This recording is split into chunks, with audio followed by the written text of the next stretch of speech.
In his book, The Myths of Creativity, David Burkus has a very interesting insight. He says this, he says, innovation is not an ideas problem, it is a recognition problem. And there's such profound truth in that. The reality is some of the best, most creative, most innovative ideas that will be the key to your future personally or as a leader or as an organization are right under your nose. And the challenge for all of us is how do we, develop the capacity to recognize the things that are sometimes most obvious but difficult to discern. And I want to look at 3 keys for doing just that. The first key, if you're going to recognize ideas, innovations that could be just under your nose, is to break your routine.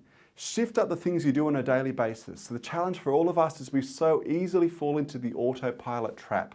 Will we just do things on instinct, on habit, the way it's always been done?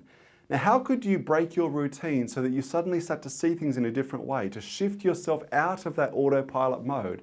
It may mean literally moving your desk, shifting your physical space. It may well be for you starting at a different time or working from a different office. The things that sometimes can only seem like superficial changes, but because it shifts you out of that autopilot mode, may mean that you see things that you would have otherwise have missed if you were just in that groove that can so easily become a rut. The second key is to shift your paradigm or shift your mental positioning. Dr. Wayne Dyer put it well when he said, when we change the way we look at things, the things we look at change. And this is the challenge for all of us. How do we shift our paradigm? And this may well mean for you that you need to look at things from an entirely different perspective. You need to start reading books that you would otherwise not read.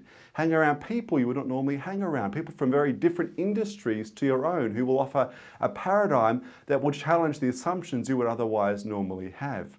The third key, if you're going to recognize the opportunities, the innovations right under your nose, is to get curious, to adopt a posture of curiosity, to not just observe things, but always go the next step and ask the question, well, what does that mean?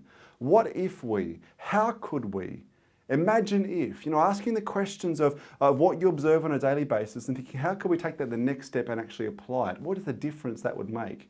I reckon the best example of a posture of curiosity comes from the example of IKEA. I often share with clients and audience members the example back in the early days of IKEA's life as a business. They actually used to sell ready assembled furniture. So if you went into IKEA to buy a chair or a table, it actually came as a chair or a table. There wasn't an Allen key in sight. And in those early days, at one point, they were having a catalogue photo shoot. And at the end of the photo shoot, the IKEA staff were putting all the stock back into a truck to go back to the warehouse, but there was a big 8-seater dining table that wouldn't fit back into the truck. And IKEA staff were trying every different angle to put this table into the truck, couldn't get the doors closed. They wrestled with this thing for about half an hour. And standing at a distance, packing away his gear, the tripods, the lights, the backdrops, was the photographer. And he noticed them wrestling with this table and walked over and simply asked a very obvious question to him. Talk about the posture of curiosity, seeing things from a different perspective, shifting routine or shifting position. This photographer said, hey guys, why don't you take the legs off? Seemed obvious to him, but they were so close to it. They'd done this so many times, they couldn't see that possibility.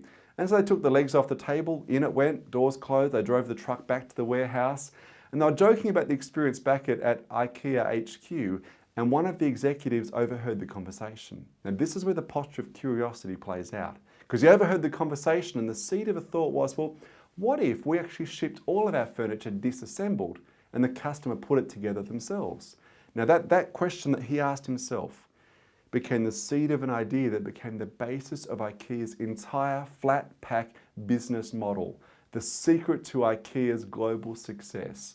And having assembled my fair share of IKEA furniture over the years, I often wonder how many relationship breakdowns that one photographer is actually responsible for over the decades around the globe. But that's the power of developing a posture of curiosity. Because the most curious person was the executive who heard the story and asked the question, how could we? What would that look like? Imagine if. Going beyond just observing something and getting curious about what it could mean as a difference to your business strategy. A great insight from the leading business thinker Gary Hamel, who's a professor at the London Business School. Hamel says this, he said, you can't bottle lightning, but you can create lightning rods. And I love that. And it's so true. As a leader in an organization, within the culture of a team, how do you create those lightning rods, create a susceptibility and awareness an eagerness to identify the obvious, to shift your routine, shift your paradigm, your positioning, and get curious so that when those ideas bubble to the surface, you identify them for what they are and can act on them, and they may well be the innovations that can be absolute game changers for you in the years to come.